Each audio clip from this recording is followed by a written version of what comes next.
Aprobado na po ng Pangulo ang pinaagang school calendar para sa school year 2024 hanggang 2025. Ang pasukan magsisimula na po sa Hulyo. At nakatutok si Ian Cruz. Dahil sa sobrang init at pagpapawis, minsan na raw napunita ng answer sheet sa eksaminasyon ang grade 10 na si Marcus. Tumulo po yung pawis ko po sa answer sheet ko po sa zip grade. Ayun po, nasira po yung papel ko po. Ang ganyan, baka maibsan sa 2025 dahil sa utos ng Malacanang na ibalik sa Hunyo ang pasukan para maiiwas sa tag-init ang huling mga araw ng school year.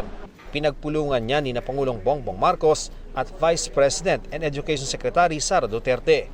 Base sa inaprubahan ng Pangulo, sa July 29 na ang simula ng parating na school calendar. Basically, by school year 2024-2025, mag-i-end po tayo ng April 15, 2025.